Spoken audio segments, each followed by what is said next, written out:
I'm Pazornick. I've been in touch with most of you, if not all of you. Very excited that you're all here today to the Youth Professionals Conference 2010. I want to just thank you all for really coming out and really making this the day it is, putting all your energy. And we really want to thank, there was a planning committee. If you open up your folders in the welcome, you'll see who the planning committee was. Each and every one of them spent many hours on phone calls, on all different sorts of ways of planning this conference. So I just want to thank them all, and also all of the presenters for all your hard work and energy. I want to call your attention, we have evaluations in all the folders. So basically you can tell us how we're doing and how we can better ourselves for the coming years. And then the last thing I want to do before we jump into introductions, which we're all going to go around and just say our name and where we're from and our position just real quick so we can jump into Rabbi Einhorn's speech. I wanted to explain everyone sees the bricks. The bricks have been on all of the different, everything for the conference. The bricks are actually symbolize how we're building the bricks of this network, and we're really, each and every one of you is essential to putting this network together and really making this what it is. And please God, we should go from here and really just keep on learning and growing from one another. So if I can start over here by parallel, just say your name, your shul, and your position. We are the youth directors of the Young Israel Yerushalayim. My name is Herschel Joseph. My wife and I are the youth directors of Congregation or Torah in Skokie. David Bienenfeld, youth director of Young Israel Plainview. Good morning, Menachem and Shell. Student Activities Director of the Ramaz Motor School. It's Amber, youth director of Young Israel Lawrence Cedar. Arya and Kaylee Young, youth team directors at Young Israel West Hempstead. David Cutler, youth director of Young Israel Staten Island, director of MTS West Suffolk. Shimshon and Ashley Jacob, youth directors at Synagogue of the Suburban Tourism. David Becker, youth director at Habitat in Edison. Just want to take this opportunity to thank Penny Pazornick for all her hard work. And he's basically my daughter. He's basically my boss bias, and I saw exactly how much she actually put into this conference, so really thank you. Good morning, my name is Sheila Kazimik. I'm the youth director of Young Israel Publish. I'm Jessica Anishman, and the youth director at Young Israel. Good morning, Johnny Bienenfeld, youth director at the Young Israel Public School in Queens. Morty Goldstein, youth director of Young Israel Kew Garden Hills.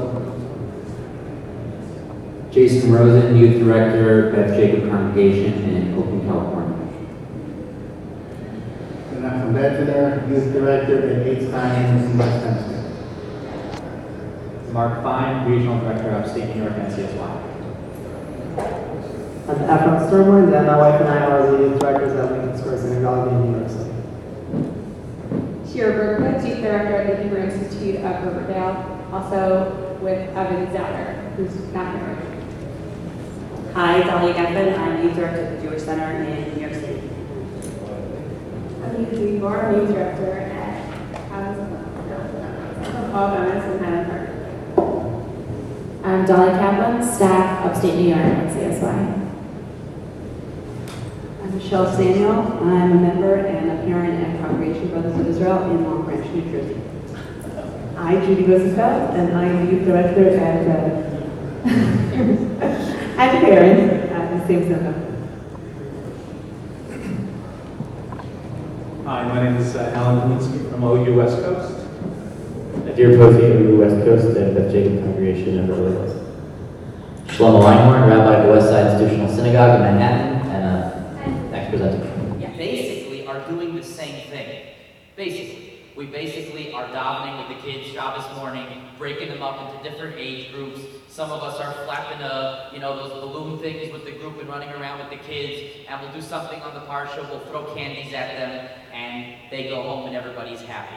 And I thought to myself that we're not the only ones doing youth groups out there. There's a lot of people running youth groups besides the Jewish people. And besides our little network of shuls, there are so many people out there reaching out to teens, reaching out to kids in a sophisticated way. And there's something in business called the law of the lid. What the law of the lid says is that if you are trying to lead a group or lead a company with you yourself alone, the success of that group or company can only excel or reach the limit that you are capable of. If you're about a 7 in leadership, then your company will reach a 7. Law of the lid says open it up and share leadership with others. Share resources and ideas with others, and you can lift the lid. So if you're a 7 and you're working with somebody who's a 6, you're now lifting the potential of your group to 13 as opposed to just a 7. And that's this premise that we're working with, that there's so many great ideas out there. There are so many great concepts out there. And once I started with this idea, I really started doing the research. I was on the phone with a resource center in Japan. That's how far we're going to go today. A resource center for teens at risk in Japan. There are some wild and crazy ideas which we may have to water down for our shuls. We have to figure how to scale them down and make them a little bit more shul appropriate, but the ideas are out there, and there's no end to the ideas.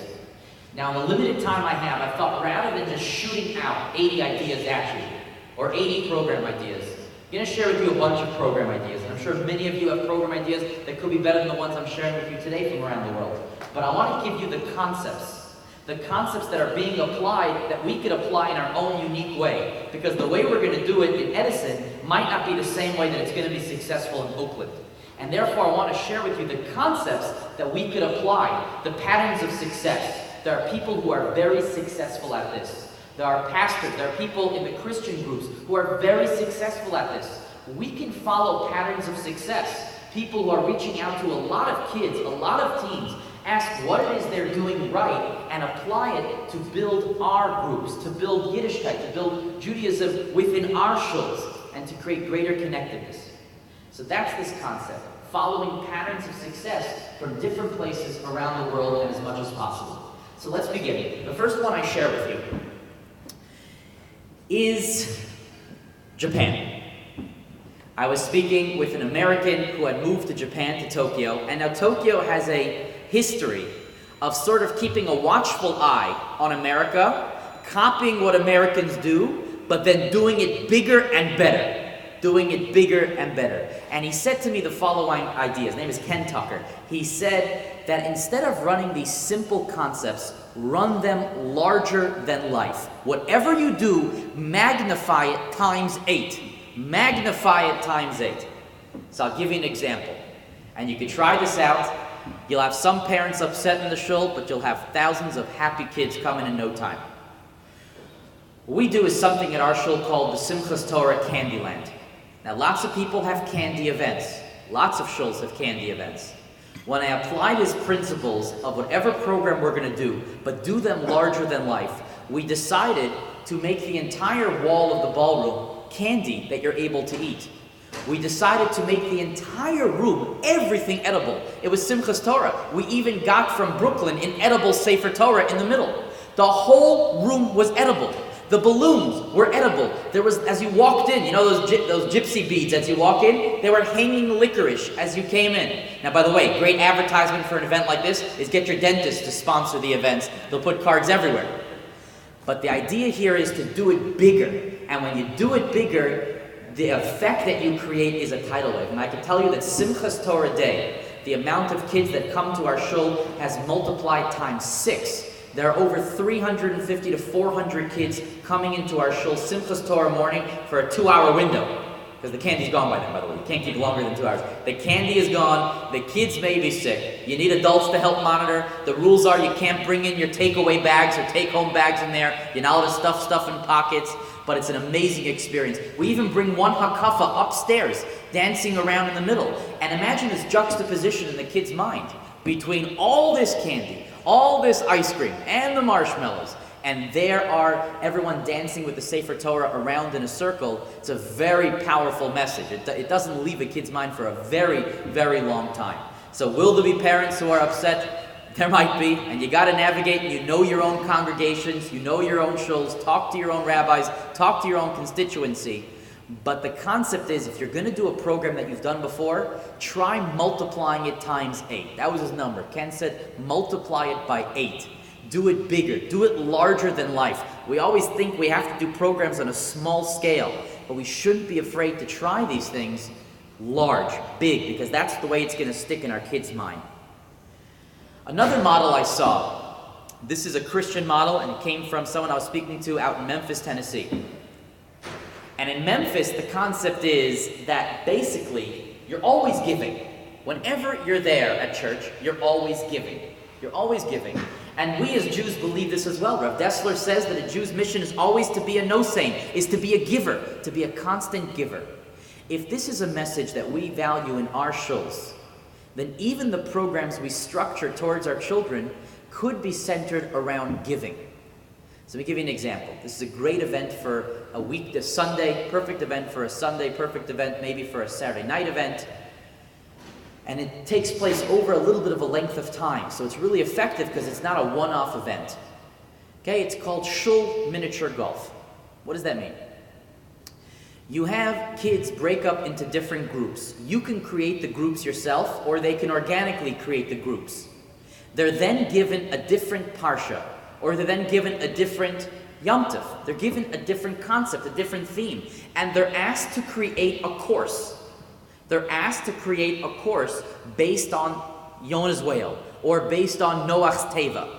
They're there to create a miniature golf course based on it. That means you can have one night a week or 2 nights a week where they come into your shul and they have an art time where they're sitting down with someone who's going to help them with the arts and crafts to create their part of the course on the miniature golf. Where is it going to run? You're going to have a gala event where people pay to come and all the money's going to tzedakah. That's the give. Right off the bat, every parent is there to see their own kid's Parsha golf course. So right away, every parent is there. And we found we did this, they were bringing all their cousins. They were bringing their second cousins, their third cousins. People are always looking for Sunday events. And you run the miniature golf course throughout the different areas of the shul. If you don't want to run it through the main sanctuary, which we didn't, you run it through the other areas. You run it through your dining hall. You run it through the basement if you need to. You have someone do a course that goes up the stairs, through the front of the shul. Sometimes you could use down the block. You block off the parking lot. Use the parking lot. You run the golf course all the way around, tracing every parsha, every Yom Tov, whatever theme you want to do. So this does apply Ken Tucker's idea in Japan of the 8 times rule because it's big. But the idea here is the focus is giving. The kids are working together on an amazing project that's there to galvanize the community on giving back. It's a powerful event. Again, they're working on it together. They're coming out for art night with pizza, making this golf course. They're learning the themes of the Parsha, need to study it to be able to figure out what it is they're going to do. It's solid on so many levels, and I really found that it works nicely. Okay. The next idea. Did this twice. The first time it completely bombed. Just did it wrong. And I'm sharing this with you because I tried to figure out what it was that went wrong. And I found another group that did this in Canada, in Vancouver. And they tried the same event, and for them it was highly successful. I saw online that they did this, and I called them to find out what it was that made it work. And I learned something from them which you could apply to any program. Don't run a single program without a plan, meaning a purpose, execution, and a link. A purpose, an execution, and the link. Otherwise, you're going to waste the shul's money, and you're going to waste your own time. What does that mean? Before you do a program, don't just do it because it sounds cute. Ask yourself, what's the purpose of this program? What am I trying to achieve? Right away doing that will give the program complete focus, as opposed to just, I heard a great idea, I'm just going to do it. Plan the purpose of the program ahead of time. Also plan the execution. Write out if you need to, or record every step in how you envision it's going to go, and what happens if A, B, or C doesn't work. What's my backup plan? When you plan ahead of time, the execution and the fluidity, you make the program run much more smoothly. You avoid pitfalls. You avoid sometimes angry parents that come in the middle and say, but my kid didn't get. You're able to plan ahead of time. The plan, the execution, and here's the slam dunk. The slam dunk is the link. When you run a program, you already have to have in place the next similar program in mind. Not just in mind, but advertising it at that moment. If all these parents are coming out and dropping off their kids, and all these kids are there, and you give them this amazing program, and then afterwards it's over, well, where do they go from there? You need to be able to link them to the next program. That means any program you're going to run, right away in place, should be a card, or should be an announcement, or should be a flyer, or right that night should be an email that goes out and say, we're happy you loved our program. In 3 weeks from now, we're going to do a similar event. It take place at Roxbury Park, or wherever it is. We're going to have a similar event. We're going to be doing it there. Right away, you link the kids to the next event. Otherwise, you're starting the cycle over of trying to get everybody interested as opposed to riding the wave of the last event. I tried this event this year with all these steps in mind. Purpose, execution, and link. And I can tell you we had an amazing event. The Amazing Race. Amazing Race was kids and parents at the same time, because you can't have kids running around the city by themselves. But the idea was similar to the TV show, or similar to a treasure hunt. You're putting clues all over, you're putting, changes in the road, last minute changes, and you're having them go from place to place, ultimately running back into the shul to be the first one there in the shul. We planned this on the same night that we knew our shul was going to be full for a dinner event, so that when the first group came running back in, everybody was there in shul, there to clap for them as they came running in. Why this was more effective was we had a purpose in mind. A purpose here in mind was to bring people together of different segments. So you could have an elderly couple running one team at the same time. You could have a family with 4 kids running another team. When you have an event like this going on in your shul, it creates this connectiveness. They're passing each other at the different stops. They get to meet each other, and the feeling of the banquet at the end, the execution, when they come running through that door at the same time. And right away, the dinner that night, when everyone was sitting around at their victory tables, every table already had a flyer telling them the next event that's going to include family and kids together. Similar type event, you're linking them to the next one, because they had such a positive feeling, and we use that emotion. Instead of making ourselves crazy trying to get them excited later on with Twitter and announcements and calling everyone, whichever way you use, you got them excited already. Use it then. That's what I was taught. You have purpose, execution, and then link right away. Those three. Next. We tend to structure our events and programs, like I said before, in balagan mode. It means I'm due for another program now, so let me throw one in. It's been a few weeks. It's time for me to show my shul that I got a great program in mind. Let me do another one. And they're all haphazard, random programs. But what if our programs are missional? What that means is we're structuring them for a reason. I like to plan my programs way in advance. Some shuls do them last second. Some shuls plan their calendar a year in advance. But by giving yourself a large window and planning in advance, you can give yourself a certain cadence that you need for your programs. That means you know you're going to hit a yontif at this time, so I'll have this program then. 3 weeks later, people are going to be tired, I got to have this program then. People are waiting for something else. You want to plan out the basic steps ahead of time. But it's even more powerful when you could create it with a mission in mind. What that means is, this year I'm going to work on the theme of Tanakh. Or this year I'm going to work on the theme of giving. Or this year I'm going to work on the theme of helping the community. Whatever idea it is, you structure your programs around a certain mission, around a certain concept.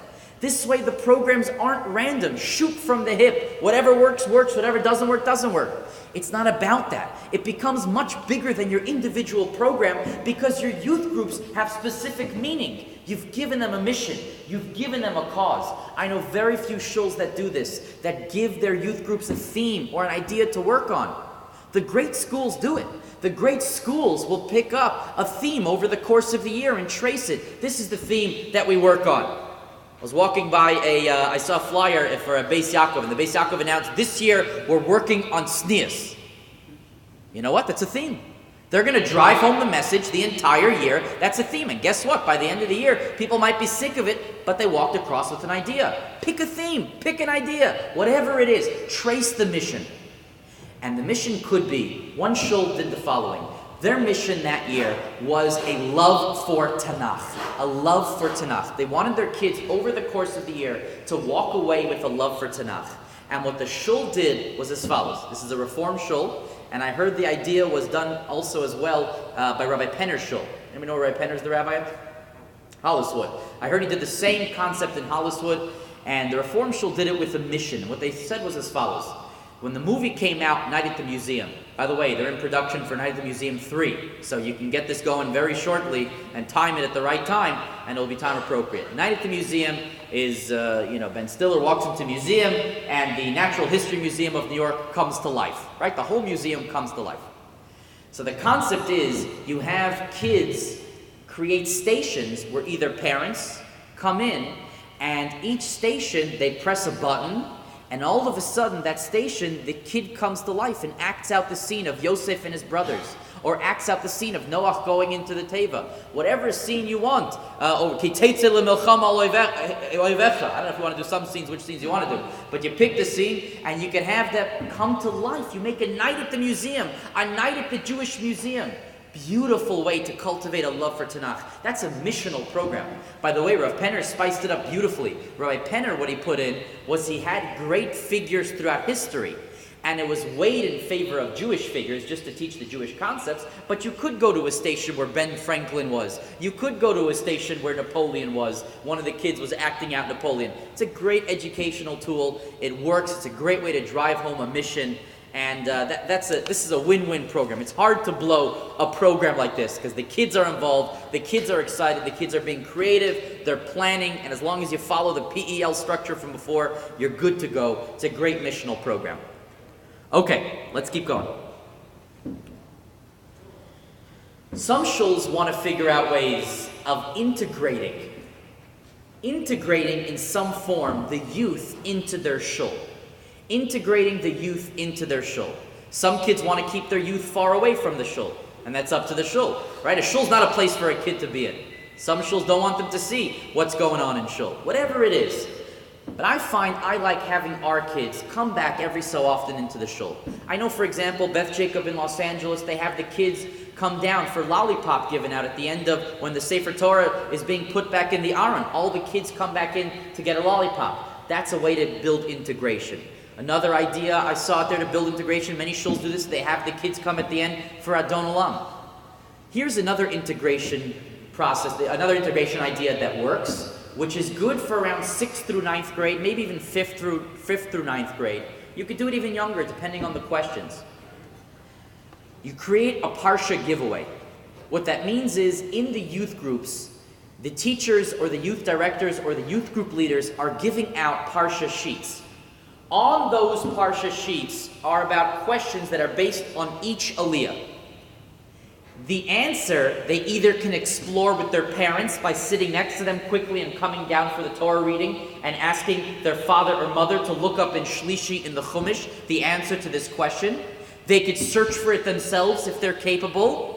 Once they get the answer, they come over to the rabbi, to the assistant rabbi. You could structure it where they're coming over to you. But the point is to have them somehow filter back into the shul. If not for a few minutes, it creates such an excitement. It's a beautiful thing. I'm telling you, you have a few minutes in shul, and you see the kids running around to their parents with a stone chumash in their hand, throwing it in front of their parents and saying, you gotta give me sheni, you gotta give me sheni. And what they get in return, what we have is we call it, our shul name is WSIS. We have WSIS Torah dollars. So if they give me the right answer, I give them one of the Torah dollars. A fake dollar. You can create whatever you want, which they can cash in at the end of the month, or you could do a giveaway at the end of 6 months, whatever system you want to use for it. But it's an integration model that says, I don't want to just keep our kids away from shul. I want them part of the action. And it's really nice because they're actually getting their parents more involved in the Torah reading than they normally would have. Their parents wouldn't have known where they were in the Torah reading Now suddenly they're looking up Shlishi, Ravi, Chamishi, and they're there with their kids, and you'll see the change right away of kids coming into your shul, bringing it to life a little bit, and then coming back out for youth groups as soon as the Torah reading is over. Okay, that's the integration model. So a lot of us are going to be sharing resources with each other. Part of today is about networking. As Penny had said, part of today is about brick building and creating this infrastructure we could share with each other. But it's not just each other that have the ideas. A lot of schools out there have great ideas for youth because that's their job. The people in schools, a lot of them have masters to come up with ideas for kids or to research ideas for kids. We should be sharing resources also with our local schools, And one community I know in Vermont, does with their school a shul color war.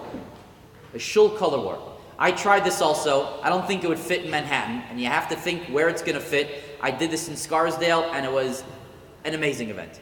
It's an amazing event. What does it mean by a shul color war? You have to see if it's appropriate for the community. You're taking a gamble.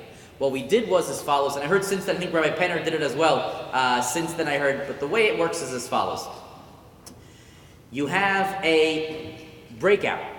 What it is you announce in any way a color war breakout. Come up with any creative way. I'm sure online by now you could Google 50 creative color war breakout ideas, or you could text Chacha 242-242 for a creative color war breakout idea. And you break out color war. What that means is you can divide the shul into two. Works great with the smaller shul. In Scarsdale, it's a smaller shul, and it worked perfectly. At the end of davening at Kiddush, they find out if they're on the blue team, if they're on the white team, whatever the colors you want, you split them up. What it means is the following week, each side is going to be giving a drasha. The following week, each side is going to be decorating the Kiddush. Each their own tables will be decorating for the other side. Each side has to prepare a dish in the shul's kitchen. You try to find every avenue where you can incorporate all the kids and even their parents. You have during the week a basketball game. Meaning it's not just a kids' basketball game anymore. It's part of a great event. And you'll find that it's not people trying, it doesn't get messy like kids did back in school or in camp. Because once you have parents get more crazy than the kids with this. But if you do it right, and if you're watching it, you could have an amazing shul event. You have a tug of war in the park on Sunday, you have different events, and the color war comes out beautifully. When I did it there, it culminated in a Hanukkah dinner at one house where everyone got together, we tallied the points, we had a trivia game, and it's a great idea, especially for a smaller shul. And bigger shuls can do this as well. They could just do it for the youth population. They could break it up. And again, yes, color war has its pitfalls. Color war has its, perhaps, the possibility of disagreement. But you try to do it in a whimsical and fun way. Don't take yourself too seriously when you do this, because it does create conflict if you do it the wrong way. So this is the idea of transferring ideas that are done in schools and transferring them to our youth groups. There are, needless to say, millions of schools out there. Every school has someone who is in charge of student activities. That means in every city you're in, you could call 40 schools and speak to their student activities director and say, let me hear your 10 to 15 best ideas. You'll be oversaturated with program ideas. You're not limited. That's the concept of the law of the lid. We're not limited by what the youth director did before us or what the other shul does. We're limitless. There are so many ideas out there, successful ideas. You can call any city in the world, any school, and say, give me the student activities director. What programs are they doing? There's no end. Keep the schools in mind when you're planning your youth director year. Next. The evolution model is a model that's being used by the Saddleback Church. Saddleback Church is one of the biggest churches in the country. They have what's called an evolution model of youth growth, and I think we could use it to our advantage in our programs, and it works the following way. This works especially well when you're dealing with kids of different backgrounds and an outreach type community. What do you do when kids are coming in at different levels? So the way Saddleback Church runs all their operations are based on a baseball diamond.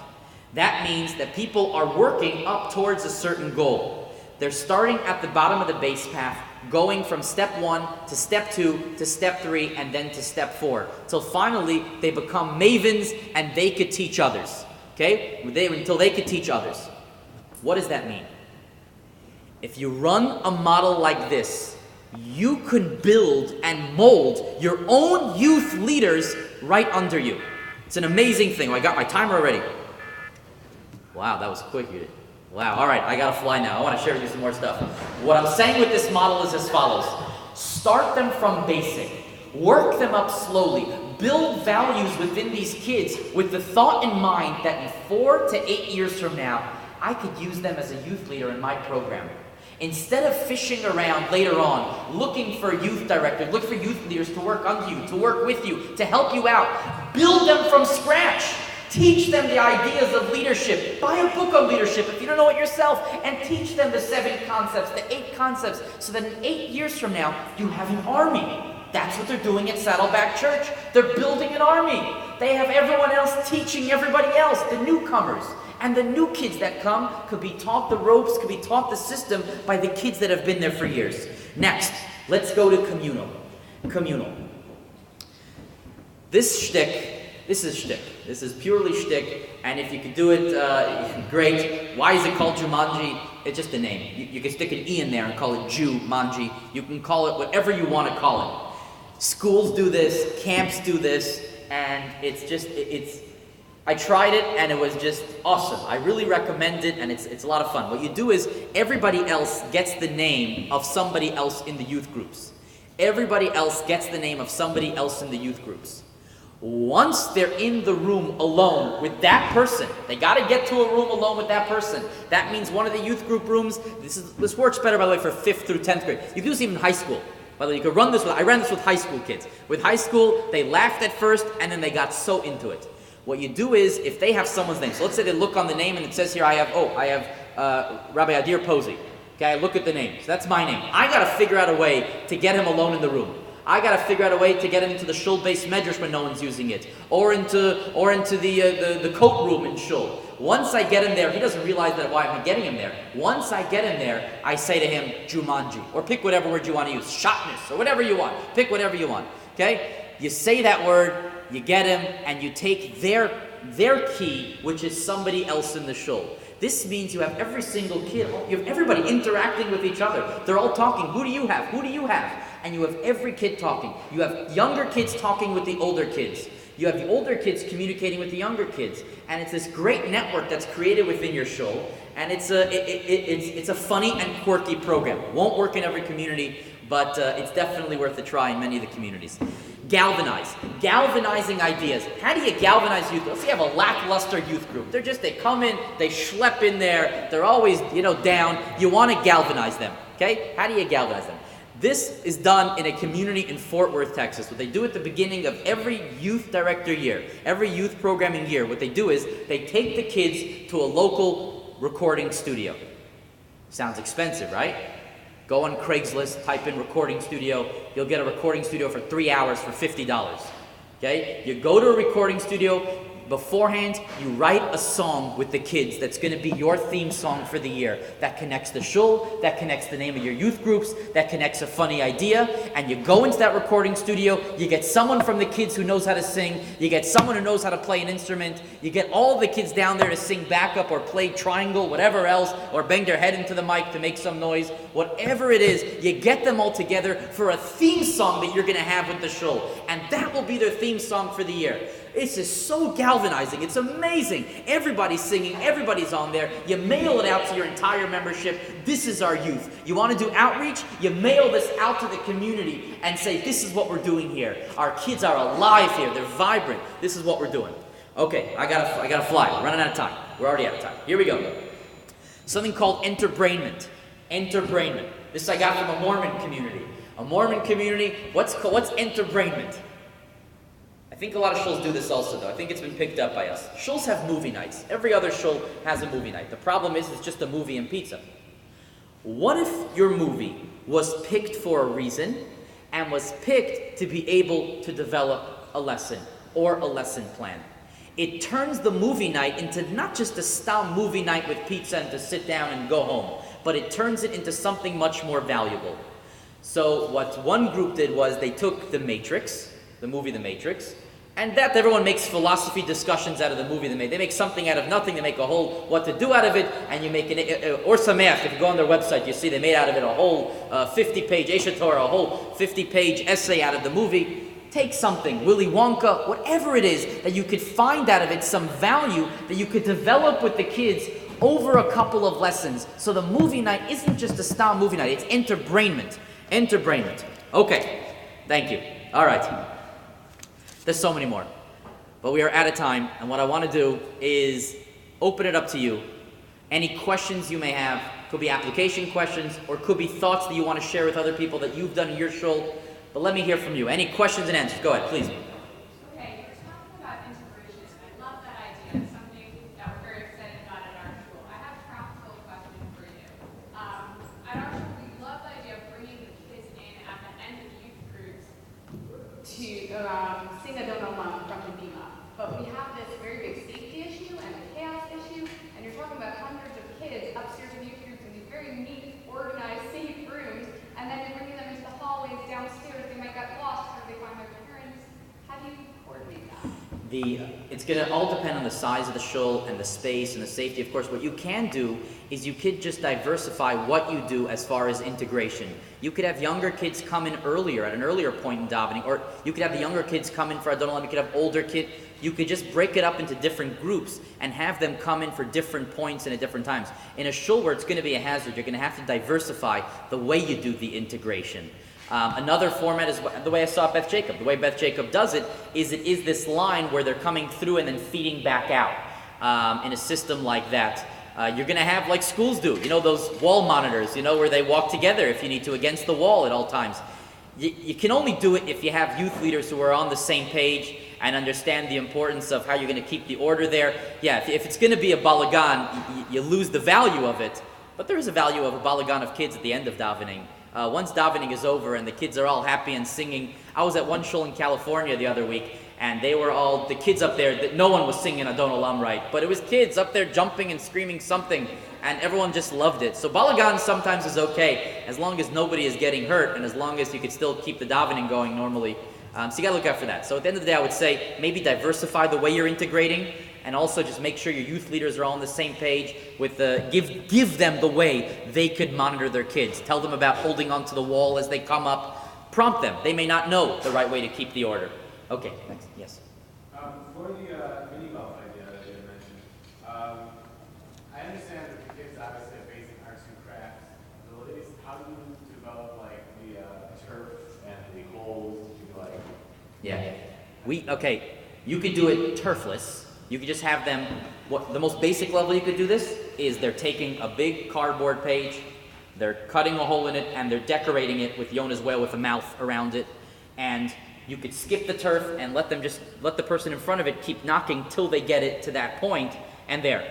Turf though, you could buy, a strip of that at any hardware store. You could buy a strip of that, that gray material that you just lay down and just tape to the floor. Simple, tape to the floor so they know what their course is. And then you could use, those blow-up things they give it at bar mitzvahs, those rubber things on the sides. You could put the rubber things on the side, tape it down as well. You could pretty easily get that done. Did you have an idea for it? I was walking through Home Depot, we just moved into the house, and we've been doing all kinds of messy things. Also. Thank you. Home Depot has become one of my favorite stores. It's awesome. It's awesome. Great stuff. But I was walking around just looking at stuff to get ideas, and I even called my wife about this. I noticed that the basic AstroTurf material is literally $2.79 for a square yard. So to set up 9 holes of golf or 6 holes of golf, whatever it is not going to, obviously it depends on locality, except it's New Jersey, but it's not going to be that expensive if you find the right way to do it and the right materials. Excellent. Thank you. Perfect. Great.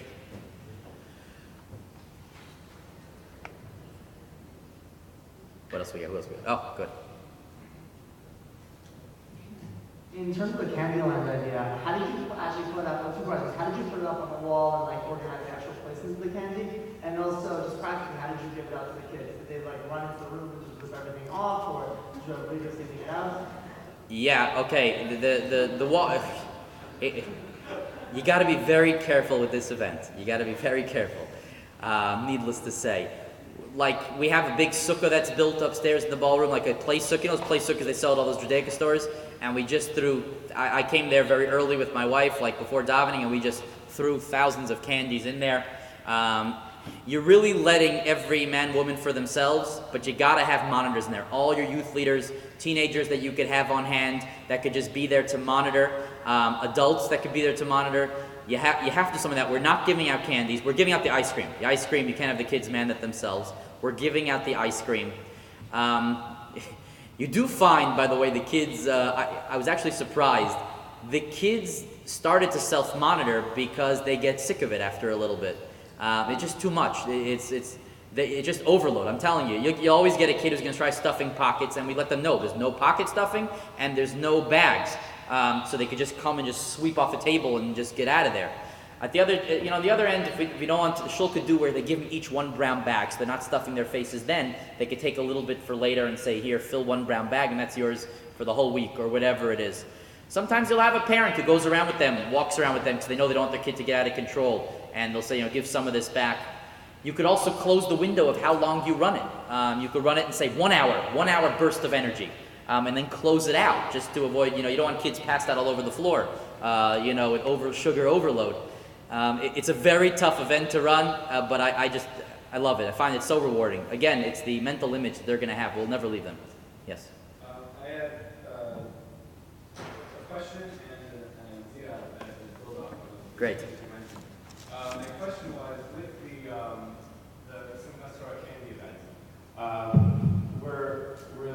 was it the kids dancing? Was it just like a free-for-all? How do you structure it so that I didn't come up at the beginning because I knew if I try to get them dancing while they're competing for the best candy, I'm going to look like a moron.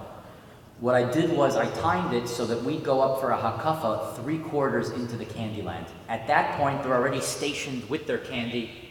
They're done running around looking for things. By the way, what we did was in each table was we put tablecloths of board games instead of tablecloths. You could put a Twister board game on one table. You could just put board game type things or Spider-Man tablecloth. And we made one table a lot of board games. So the end of it really becomes calm and kids playing board games with their candy next to them. But when we come up at that point, 3/4 of the way in, the kids are willing to dance and are excited. You come in screaming with everyone, whatever niggin you want to use, and you start getting the dancing around that chocolate Sefer Torah, which until now was closed. We unleash it, and everyone is dancing around, banging on the tables. They'll join you, because if you go in that far in, they're a little tired already of the candy search. And you start pulling kids. You pull in kids, you get this one to pull in kids, and before you know it, they'll give you one good hakafa. You can get one good hakafa over there up them, and then get out of there before it becomes a desecration of Torah and Judaism. Yep. Oh, your other suggestion? Go ahead, yeah. My other comment was that just building on your galvanizing idea was yours. What, my gobble? The galvanizing. Oh, galvanizing. Turkey. I wanted to do an event where we go to a karaoke place. That's great. And you have a competition, you give them like a theme, and all the kids have to write a song. Great. And they have to come in teams, and they'll perform the song and record it to the songs that they sing at the karaoke place. That's awesome. That's another brick in the wall, my friend. That's a great one. That's good. I like that. That's great. Take one more question. Go for it. Sorry, okay, so I guess that's on a more simple level. All the larger than life concepts and kind of the ideas that really extend beyond the average mode of, as you said, the monthly events or whatever that is the general course of how the departments run. How does one get the shul to buy into something like this? I mean, my experience has been that youth committees, from the shul standpoint, are only looking, they're more than happy to do the monthly event, and that's it. They'll finish and give our kids a fun time. They're not looking necessarily to make it. Yeah. People tend to, at times, get small-minded because of everything that goes on in their lives. You can't do it alone. You have to speak to the rabbi, you have to speak to the rebbitzin, you have to speak to a couple people individually and slowly get them on your page. These are new ideas, they're going to think you're nuts maybe. You can't go at it alone, but you need to slowly get people buying into the idea. A rabbi and a rebbitzin might be very amenable to thinking larger than life. There's someone in the shul, a parent you may know, who thinks this way, who's creative and excited. You get them excited as well. You got to know the right people to talk to in the right steps, and then you could sell the idea. You could push the idea forward. Or you could just beg and say, give me one shot. Let's just try it out. You could do it like that, and you'll see people will be shocked when you try some of these things and they see what a nice and amazing feeling it is. The feeling will already be the conversion process for them on those times. But yeah, don't go commando, don't go alone on this thing. Try to find the creative-minded people in shul or people that are more leadership roles and pull them into your team, so to speak, talking to them. Get the rabbi on your side. That's first. The rabbi's on your side, and you get one solid board member and a youth committee person, you're good to go. Then you could run with the ball. They'll be happy. As long as you don't bother them, you can just run all the way with it. People just don't want to be bothered. As long as you can run with it. Okay? I thank you. I thank you very much for today. The bottom line is, if there's any help that you need, we are here for you. Really, we are. We have so many people working together to try to help. You need ideas, you need resources. We're there to share them with you. Let us know. Contact us anytime you need. Thank you.